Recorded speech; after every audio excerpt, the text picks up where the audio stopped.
السلام عليكم ورحمة الله وبركاته. الحمد لله رب العالمين، والصلاة والسلام على سيدنا محمد صلى الله عليه وسلم وعلى آله وصحبه أجمعين، أما بعد. قال الله تعالى في القرآن العظيم: بسم الله الرحمن الرحيم. اقتربت الساعة وانشق القمر. صدق الله مولانا العظيم. எல்லா புகழும் அல்லாஹ் ஒருவனுக்கே உரித்தாகட்டுமாக. சலாத்தும் சலாமும் முஹம்மது ரசூலுல்லாஹி ஸல்லல்லாஹு அலைஹி வஸல்லம் அவர்களின் மீதும் அவர்களின் பாக்கியம் நிறைந்த உம்மத்தார்கள் மீதும் உண்டாவதாக. ரப்புல் ஆலமீன் அல்லாஹு தஆலா நாம் இன்றைய தினம் ஓதிய கேட்ட அனைத்து இறைவசனங்களுக்கும் நிறைவான நற்கூலியை அல்லாஹ் வழங்கி அருள் புரிவானாக. நம்முடைய கடந்த காலங்களின் பாவங்களை அல்லாஹ் மன்னிப்பானாக. வரக்கூடிய காலங்களில் அல்லாஹ் பாவத்தை விட்டும் நம்மை தூரப்படுத்துவானாக. கண்ணியத்திற்கும் மிகுந்த மரியாதைக்கும் உரிய பெரியவர்களே, அல்லாஹுடைய நல்லடியார்களே, இன்று ஓதப்பட்ட சூறாக்களிலே சூரத்துல் கமர் என்று ஒரு சூறா உண்டு. கமர் என்றால் சந்திரன் என்ற அர்த்தம். சந்திரன் என்ற பெயரிலே ஒரு சூறா. அந்த சூறாவினுடைய துவக்கத்திலே அல்லாஹு தஆலா இக்தரபத்தி ஸாஅத்து வன்ஷக்கல் கமர், கியாமத் நெருங்கி வருகிறது, சந்திரன் பிளந்து விட்டது என்று அல்லாஹ் குறிப்பிடுகிறான். அல்லாஹு தஆலா இந்த சந்திரனுடைய பிளப்பை மையமாக வைத்து இறக்கப்பட்ட சூறா தான் இந்த சூரத்துல் கமர் என்ற சூறா. இங்கே நாம் யோசிக்க வேண்டும், நபிகள் நாயகம் ஸல்லல்லாஹு அலைஹி வஸல்லம் அவர்களுடைய காலத்திலே ஈமானை வலுப்படுத்துவதற்காக, உறுதிப்படுத்துவதற்காக இறக்கப்பட்ட அற்புதங்களில் பல்வேறு அற்புதங்களில் ஒன்று ஸல்லல்லாஹு அலைஹி வஸல்லம் சந்திரனை பிளந்து காட்டினார்கள்.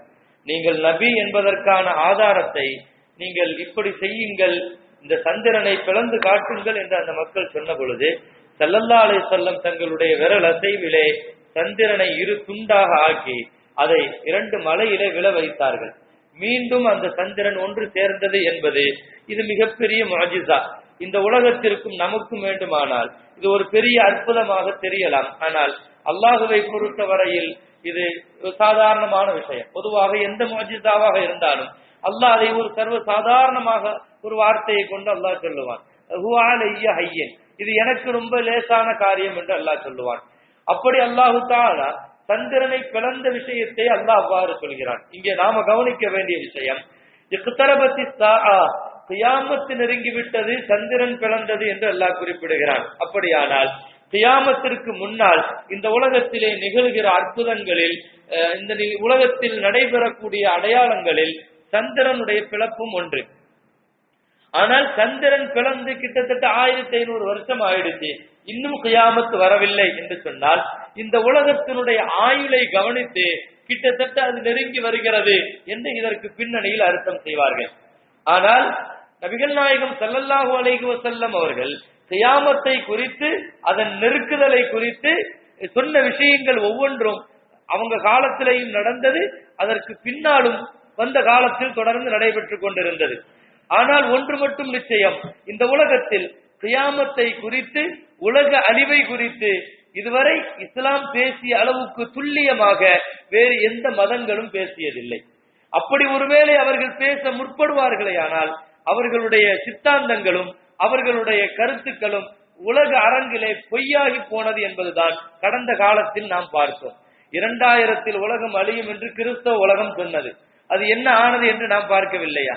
2012 உலகம் அழியும் என்று மாயர்களின் காலண்டர்கள் கணித்தது. அதுவும் என்ன ஆனது என்று கடந்த காலங்களில் பார்த்தோம். அப்படியானால் கியாமத் என்று ஒன்று உண்டு என்பதில் இஸ்லாம் தெளிவாக இருக்கிறது. அது எப்படி வரும், அது எந்த நாளில் வரும் என்பதை தவிர்த்து விட்டு பார்த்தால் கியாமத்தினுடைய அத்துணையும் இஸ்லாம் தெளிவாக முன்வைக்கிறது. அது எந்த நாளில் வரும் என்பது மாத்திரம்தான் அல்லாஹுவினால் மறைக்கப்பட்டிருக்கிறது. அதிலும் கூட உலகத்தில் எந்த மதமும் பேசாத ஒரு வார்த்தையை இஸ்லாம் சொல்கிறது, லா தக்கூமு ஸாஅ இல்லா யௌமுல் ஜும்ஆ, கியாமத் அது வெள்ளிக்கிழமை வரும் என்று நபிகள் நாயகம் ஸல்லல்லாஹு அலைஹி வஸல்லம் சொன்னார்கள். ஆக கியாமத் நடப்பதற்கு முன்னால் இந்த உலகம் சந்திக்கிற மாற்றங்களை குறித்து நபி ஸல்லல்லாஹு அலைஹி வஸல்லம் நிறைய சொன்னார்கள். கிட்டத்தட்ட சஹீஹான ஹதீசுகளில் இருந்து மட்டுமே எடுத்து பார்த்தால் கியாமத்திற்கு முன்னால் இந்த உலகம் ஏறத்தாழ 131 அடையாளங்களை சந்திக்கும் என்று ஸல்லல்லாஹு அலைஹி வஸல்லம் சொன்னார்கள். கியாமத்துக்கு முன்னால குடும்பத்துல, சமூகத்துல, வியாபாரத்துல, தனி மனித நடவடிக்கைகள்ல, இபாதத்துகள்ல, இப்படி எல்லா விஷயங்களையும் சேர்த்து பார்த்தா கியாமத்துக்கு முன்னால் 131 அடையாளங்கள் உண்டு என்பதாக சஹீஹான ஹதீசுகளிலே மட்டும் பதிவு செய்யப்பட்டிருக்கிறது. அதுல குறிப்பாக ஒரு 3 அடையாளங்கள், பொருளாதார ரீதியான மாற்றங்கள், புவியியல் ரீதியான மாற்றங்கள். இது சம்பந்தமாக ஹஜ்ரத் ரசூலுல்லாஹி ஸல்லல்லாஹு அலைஹி வஸல்லம் சொன்னது இன்றைக்கு நிதர்சனமாகிக் கொண்டிருக்கிறது.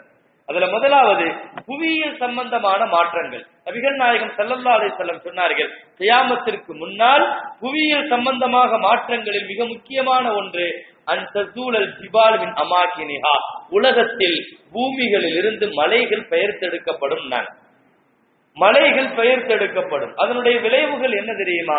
கஸ்ரத்து ஸலாசில், அதிகமான நிலநடுக்கங்களை இந்த உலகம் சந்திக்கும். நாங்கள் சொல்லலாம் புவியியல் ரீதியான மாற்றங்கள். கியாமத்திற்கு முன்னால இந்த உலகம் சந்திக்கிற புவியியல் மாற்றங்கள். ஒரு காலகட்டத்தில் ஒரு 30-50 வருஷத்துக்கு முன்னால எல்லாம் ஹஜ் செய்ய போனா மக்காவை சுற்றி பூரா மலைகள் தான் இருக்கும். இன்று அந்த மலைகள் எல்லாம் பார்க்க முடியாது. மக்காவுல உலகத்துல நீங்க வேற எங்கேயும் பார்க்க வேண்டாம். மலைகள் எல்லாம் பெயர்த்தெடுக்கப்பட்டுங்கிறதுக்கு அடையாளமா நீங்க வேற எங்கேயும் உலகத்துல போய் தேட வேண்டாம். ஹஜ்ஜிக்கு போறப்ப நீங்க நடந்து போற பாதை, பஜாரு, கடைத்தெருவு, பத்தாண்டு, இப்படி எல்லாம் நீங்க பாத்தீங்கன்னா அது பூராவுமே மலைகளா இருந்துச்சு.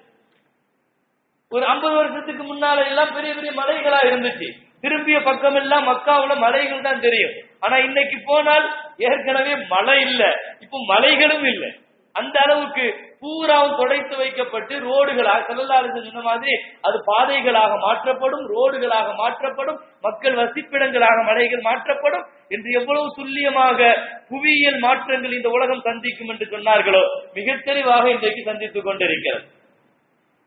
அவ்வளவு ஏன் சபாவுக்கும் மருவாவுக்கும் சை சேரமே, அதுக்கு பேரு என்னன்னா சபா மலையில இருந்து மருவா மலைக்கு நம்ம போறோம். எங்க மலை போறவங்களுக்கு தெரியும். சபா மலையும் காணும், மருவா மலையும் காணும். சும்மா மாடலுக்கு வச்சிருப்பாங்க, மலை இப்படித்தான் இருக்குன்னு சொல்லி ஒரு மாடல், அவ்வளவுதான். ஆனா நீங்க பாத்தீங்கன்னா சும்மா நார்மலான ஒரு இதுல போற மாதிரிதான் இருக்கும். அப்ப சபா மலை, குர்ஆன் சொல்ற சபா மலையே எடுத்துட்டாங்க, மருவா மலை எடுத்துட்டாங்க. 1000 காரணங்கள் சொல்லலாம், மக்கள் வசதிக்காக, மக்களுடைய சூழலுக்காக. ஆனால் ஒன்று மட்டும் நிச்சயம், ஸல்லல்லாஹு அலைஹி வஸல்லம் சொன்ன வார்த்தைகள் உண்மையாக்கப்படும். ஸல்லல்லாஹு அலைஹி வஸல்லம் மலைகள் எல்லாம் பெயர்த்தெடுக்கப்படும். விளைவுகள் என்ன தெரியுமா? இந்த பூமி நிலநடுக்கங்களை தொடர்ந்து சந்திக்கும். நாங்க ஸல்லல்லாஹு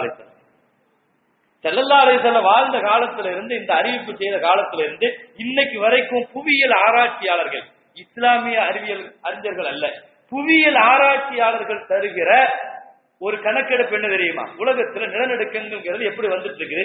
ரசூலுல்லாஹ் காலம் 671, 6வது நூற்றாண்டுல இருந்து இதுவரை இந்த உலகம் சந்திக்கிற நிலநடுக்கங்கள் என்று ஒரு பெரிய பட்டியல் இருக்கு. நீங்க பாத்தீங்கன்னா ஸல்லல்லாஹு அலைஹி வஸல்லம் சொன்னதுல இருந்து எப்படி இந்த நிலநடுக்கம் அதிகமாகுது. இப்போ 671ல இருந்து கணக்கெடுத்து 800 வரைக்கும், கிபி, நான் சொல்றது கிபி 6ல இருந்து 800 வரைக்கும் மொத்தம் இந்த உலகம் சந்தித்த நிலநடுக்கங்கள் என்பது 3 நிலநடுக்கம் தான். டோட்டல் உலகத்திலே நிலநடுக்கம்னா 3 தான். ரொம்ப பெரிய ஆச்சரியம். அன்னைக்கு எல்லாம் ஒரு நூற்றாண்டுல ஒரு நிலநடுக்கம் வந்து சின்ன பெரிய விஷயமா பேசுவாங்க. ஒரு நூற்றாண்டு பூரா. ஸல்லல்லாஹு அலைஹி வஸல்லம் காலத்துல ஒரே ஒரு நிலநடுக்கம் வந்துச்சு, ரசூலுல்லாஹ் ஹயாத்தா இருக்கும்போது. ஸல்லல்லாஹு அலைஹி வஸல்லம் ஹயாத்தா இருக்கும்போது நிலநடுக்கம் சொல்லக்கூடாது. ஸல்லல்லாஹு அலைஹி வஸல்லம் ஹயாத்தா இருக்கும்போது பூமி லேசா ஆடிச்சு. ஸல்லல்லாஹு அலைஹி வஸல்லம் இப்படி தட்டுனாங்க, உஸ்குன் லம் யனி லக்கல் ஆன், அமைதியாயிரு, உனக்கு இன்னும் நேரம் வரலன்னாங்க. ஸல்லல்லாஹு அலைஹி வஸல்லம் நிலநடுக்கத்துல ஸல்லல்லாஹு அலைஹி வஸல்லம் அமைதியாயிரு, லம் யனி, இன்னும் உனக்கு நேரம் வரலன்னாங்க. அதுக்கு பின்னால உமருல் கத்தாப் ரலியல்லாஹு ஆட்சி காலத்துல ஒரு சின்ன நிலநடுக்கம் வந்துச்சு மதீனால, அவ்வளவுதான். மதீனால ஒரு நிலநடுக்கம் வந்துச்சு. உமர் ரலியல்லாஹு கையில வச்சிருந்த ஒரு குச்சியை வச்சு தட்டி சொன்னாங்க, இனிமேல் நீ நடுங்குன்னு சொல்லி சொன்னா அல்லாஹ்வுடைய ரசூலின் சஹாபாக்கள் இருக்கிறாங்க இந்த பூமியில, இனி ஒரு தடவை நீ நடுங்குனா நாங்க எல்லாம் இந்த ஊரை காலி பண்ணிட்டு போயிடுவோம்னு சொல்லி சொன்னாங்க உமர் ரலியல்லாஹு. உமர் ரலியல்லாஹுடைய வார்த்தைக்கு கட்டுப்பட்டு இன்னைக்கு வரைக்கும் மதீனால நிலநடுக்கம் வராது. உலகமே கியாமத் வரைக்கும் நிலநடுக்கம் வராது. உமர் ரலியல்லாஹுடைய பாரம்பரியமான வார்த்தைக்கு இன்றைக்கும் கூட நைல் நதி கட்டுப்படுது. உமர் ரலியல்லாஹு அன்றைக்கு போட்ட கடிதம் தான், கியாமத் வரைக்கும் நீ ஓடணும் நான் ரப்பிட்ட கேட்கிறேன்னு சொல்லி சொன்னாங்க. நைல் நதி இன்னைக்கு வரைக்கும் வற்றாது, கியாமத் வரைக்கும் வற்றாது. அதற்கு உமர் ரலியல்லாஹுடைய வார்த்தை ஈமானிய வார்த்தை, ஈமானிய வெளிச்சம். அப்ப நிலநடுக்கம் 8வது நூற்றாண்டு வரைக்கும் வெறும் 3 நிலநடுக்கம் தான். 8ல இருந்து 1000 வரைக்கும் 200 வருஷம் நிலநடுக்கமே கிடையாது இந்த பூமியில. கிபி 1000 அந்த 200 வருஷத்துல நிலநடுக்கம் கிடையாது. அதுக்கு பின்னால கிபி 1000 இருந்து 1100 வரைக்கும் 100 வருஷத்துல 3 நிலநடுக்கம். அதுக்கு பின்னால 1100 இருந்து 1350 வரைக்கும் 250 வருஷம் நிலநடுக்கம் கிடையாது பூமியில. அதுக்கு பின்னால 13வது நூற்றாண்டுல 1, 14வது நூற்றாண்டுல 1. யோசிக்கணும், இதெல்லாம் ஒண்ணு ஒரு நூற்றாண்டுக்கு 1, 250 வருஷம் எல்லாம் இல்லாம இருந்திருக்குது. அப்புறம் 15வது நூற்றாண்டுல 1. அதுக்கு பின்னால 1800 வரைக்கும் 300 ஆண்டு காலங்கள் இந்த பூமியில நிலநடுக்கம் இல்லை. பூமியில எங்கேயுமே நிலநடுக்கம் இல்லை. 18வது நூற்றாண்டுல 57 நிலநடுக்கம். ஸல்லல்லாஹு அலைஹி வஸல்லம் சொன்ன அந்த முன்னறிவிப்புகள், புவியியல் மாற்றங்கள், இதுவெல்லாம் புவியியல் ஆராய்ச்சியாளர்களும் அறிஞர்களும் தருகிற சர்வே. 18வது நூற்றாண்டுல 57, அல்லாஹ் அக்பர், 19 தாண்டி அது 1000 தாண்டி போயிட்டு இருக்குது. ஒரு மாசத்துல 25, 30 என்றெல்லாம் இந்த 2000க்கு பின்னால உள்ள காலகட்டங்களோட நடக்கும். ஒவ்வொன்றுமே பல லட்சம் உயிர்கள், பல கோடி இழப்புகள். ஸல்லல்லாஹு அலைஹி வஸல்லம் சொன்ன அந்த கஸரத்து ஸலாத், அதிகமான நிலநடுக்கங்கள் என்பது மலைகள் தானே. வல்ஜிபால் அவுத்தாதா, பூமியினுடைய பிடிமானமே மலைகள் தான். அல்லாஹ் குர்ஆன்ல சொல்லுவான், பூமியை தடுத்து நிறுத்தி வச்சிருக்கிறது மலைகள் தான். வேகமா பூமி கீழே சுத்திக்கிட்டே இருக்குது. அப்ப பூமிக்கு மேல உள்ள எந்த ஒரு இதுவும் சேக்காகாம இருக்கிறதுக்கு அல்லாஹ் மலையை தான் நிறுத்தி வச்சிருக்காங்க குர்ஆன்ல. வல்ஜிபால் அவுத்தாதா, பூமி சுத்துது, மேல உள்ள மக்கள்கிட்ட அது பாதிப்பு ஏற்படுத்தாம இருக்கிறது எல்லாம் மலையத்தான் எல்லாம் ஊன்றி வச்சிருக்கிறான். அந்த மலையை பூரா பயிர்த்தெடுக்கப்படுறது விளைவு என்னன்னா, பூமி தன்னுடைய வலுவை இழக்குது, நிலநடுக்கங்கள் அதிகமாக சந்திக்குது, தட்டுகள் உரசுது, பல்வேறு காரணங்கள் சொல்லலாம். ஆனால் ஸல்லல்லாஹு அலைஹி வஸல்லம் சொன்னார்கள், முன்னறிவிப்பு புவியியல் ரீதியான மாற்றங்களை இந்த உலகம் இன்றைக்கும் சந்தித்துக் கொண்டிருக்கிறது. பொருளாதார ரீதியான மாற்றம் ஸல்லல்லாஹு அலைஹி சொன்னாங்க. நான் 2 தான் சொல்றேன், 131 அடையாளங்களையும் சொல்ல முடியாது. குடும்பத்துல தகப்பனை மதிக்க மாட்டான், தாயை மதிக்க மாட்டான், தாய் தந்தையை விட அவனுக்கு நண்பன் பெருசா போயிடும், பள்ளிவாசல்ல தேவையில்லாத சட்டங்கள்லாம் அதிகமாயிடும், இசைக்கருவிகளும் பாடகர்களும் விபச்சாரங்களும் பகிரங்கமா நடக்க ஆரம்பிச்சிடும், மதுவெல்லாம் ஒரு அரசாங்க சொத்தா போயிடும், மதுவெல்லாம் ஒரு சர்வ சாதாரணமா போயிடும் என்றெல்லாம் நான் லிஸ்ட் நிறைய சொல்லலாம். சமூகத்துல, அரசாங்கத்துல, ஊர்ல ஒவ்வொன்றுல ஏற்படுற மாற்றங்கள், குடும்பத்துல ஏற்படுற ரசூலுல்லாஹ் சொன்ன எத்தனையோ மாற்றங்கள்ங்கிறது தனியா போகுது. நான் சொல்றது 2 விஷயம். ஒன்னு புவியியல் மாற்றம், இன்னொன்னு பொருளாதார மாற்றம். ஸல்லல்லாஹு அலைஹி வஸல்லம் பொருளாதார மாற்றங்களுக்கு சொன்னாங்க, தகாரபுல் அஸ்வாக், தஃசு திஜாரா, எல்லாம் வர்த்தகமயமா போயிடும். நாங்க ஸல்லல்லாஹு அலைஹி வஸல்லம் எல்லாமே வர்த்தகமயமா போயிடும். எதை பேசினாலும் வியாபார நோக்கத்துல தான் பேசுவான், வியாபார நோக்கத்துல பேசுவான். சோசியல் சர்வீஸ் எல்லாம் இருக்காது, ஒரு பொது நலன்கள், சமுதாயத்தினுடைய சேவை, அந்த எண்ணமெல்லாம் இருக்காது. எதுவுமே வியாபார பார்வையா போயிடும். தகாரபுல் அஸ்வாக், திரும்பிய பக்கமெல்லாம் கடைகள் பெருத்துடும், அதிகமாயிடும்.